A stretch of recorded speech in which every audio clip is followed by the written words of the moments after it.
जन्माष्टमी हिंदू धर्म में मनाए जाने वाले महत्वपूर्ण पर्वों में से एक है। इस उत्सव को सिर्फ भारत में नहीं बल्कि विदेशों में भी बड़े ही धूमधाम से मनाया जाता है। तो आइए जानते हैं इस छोटे से वीडियो के माध्यम से भगवान श्री कृष्ण के संपूर्ण जीवन की गाथाओं के बारे में।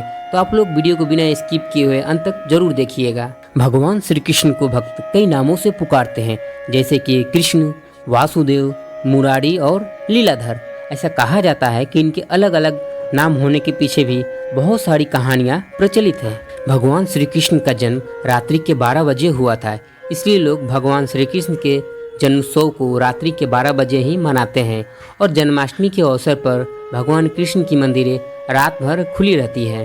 पौराणिक कथाओं में बताया गया है कि भगवान कृष्ण का जन्म द्वापर और त्रेता युग के बीच कंस के कारागार में हुआ था। आपकी जानकारी के लिए बता दूं, जो कंस था वह भगवान कृष्ण का मामा था। कारागार में श्री कृष्ण को माता देवकी ने जन्म दिया था। देवकी कंस की बहन थी और देवकी का विवाह वासुदेव के साथ हुआ था। विवाह के बाद कंस अपनी बहन देवकी को वासुदेव के राज्य में छोड़ने जा रहा था। तभी आकाशवाणी हुई जिसमें यह कहा गया कि देवकी की होने वाली 8वीं संतान कंस का वध कर देगी। फिर क्या था, यह सुनकर कंस ने देवकी और वासुदेव को कारागार में डाल दिया और उनकी 7 संतानों को मार डाला। और 8वीं संतान कृष्ण ने जब जन्म लिया, उसी समय वृंदावन में नंद और यशोदा ने बच्ची को जन्म दिया था। तभी वासुदेव ने वृंदावन में जाकर श्री कृष्ण को यशोदा मैया के पास छोड़ दिया था और वहां से यशोदा मैया के बच्ची को लेकर कारागार में लौट आए थे। उस रात कंस गहरी नींद में सो रहा था। जब उसे पता चला कि देवकी ने 8वें पुत्र को जन्म दिया है, तभी अचानक वह दौड़कर मारने के लिए कारागार में पहुंचा। जैसे ही उसने तलवार को उठाकर बच्ची को मारना चाहा, बच्ची अचानक से गायब हो गई और उसने कंस को कहा कि अब तेरा काल समीप आ चुका है, तेरा वध अब निश्चित ही हो जाएगा, क्योंकि तुझे मारने वाला कृष्ण अब गोकुल में सुरक्षित पहुंच चुका है। इसके बाद कंस ने गोकुल में श्री कृष्ण को मारने के कई प्रयास किए, किंतु वह हमेशा असफल रहा। कंस ने कृष्ण को मारने का आदेश राक्षसनी पुतना को देते हुए गोकुल भेजा, लेकिन श्री कृष्ण को भला पुतना कहाँ मार सकती थी।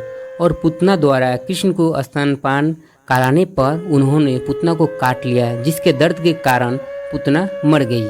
लेकिन कंस को अपनी मृत्यु का भय तो सता ही रहा था, इसलिए उसने फिर एक बार राक्षस कृष्ण को मारने के लिए भेजा। उस समय कृष्ण अपने मित्रों के साथ खेल रहे थे। तभी अचानक राक्षस ने बगुले का रूप धारण कर लिया, जिससे कृष्ण के सभी मित्र डर गए। लेकिन कृष्ण कहाँ डरने वाले थे, उन्होंने बगुले के पैर को पकड़ लिया। तभी अचानक बगुले ने उनके ऊपर हमला कर दिया, लेकिन कृष्ण ने उसका वध करके उसे नर्कलोक में पहुंचा दिया। तभी से उस राक्षस का नाम बकासुर पड़ गया। बकासुर के बाद कालिया नाग और कालिया नाग जैसे बहुत सारे राक्षसों का वध एक एक करके कृष्ण ने कर दिया था। अंततः वृंदावन में कालिया और धनुक जैसे बड़े राक्षसों का वध करने के बाद कंस यह समझ चुका था कि अब वह कृष्ण को कभी भी नहीं मार पाएगा और ज्योतिषों के द्वारा कही गई भविष्यवाणी सत्य साबित जरूर होगी। फिर क्या था, कंस ने वासुदेव और देवकी को मथुरा आने का निमंत्रण दे दिया और कुछ ही दिनों के बाद मथुरा में कृष्ण और बलराम भी पहुंच गए। लेकिन कंस अभी भी हार मानने वाला नहीं था। उसने कृष्ण को मारने के लिए और भी तरह तरह के उपाय रचे, लेकिन वह सभी में विफल रहा। अंततः श्री कृष्ण ने कंस का वध मथुरा में कर दिया। कंस की मृत्यु के बाद मथुरा के राजगद्दी पर फिर से उग्रसेन को राजा बनाया गया। मथुरा में सब कुछ ठीक होने के बाद दोनों भाइयों कृष्ण और बलराम को शिक्षा और दीक्षा के लिए उज्जैन के सांदीपनी आश्रम में भेज दिया गया। और इसी आश्रम में भगवान कृष्ण की मुलाकात सुदामा से हुई, जो आगे जाकर एक अच्छे दोस्त और गुरु भाई भी बने। कृष्ण और सुदामा की दोस्ती हमारे इतिहास में एक मिसाल कायम करती है। लोग इनकी दोस्ती को एक मिसाल बताते हैं और आज भी हमें कृष्ण और सुदामा की दोस्ती के किस्से हर एक जगह सुनने को मिलते हैं। सांदीपनी आश्रम से शिक्षा ग्रहण करने के बाद कृष्ण राजा बन गए। तो दोस्तों, आप लोगों को हमारी यह जानकारी कैसी लगी, आप अपनी राय हमें कमेंट सेक्शन में जरूर लिखें। तो मिलते हैं फिर से एक नए वीडियो में एक नई जानकारी के साथ। तब तक के लिए आप लोग अपना ख्याल रखिए। जय हिंद, जय भारत।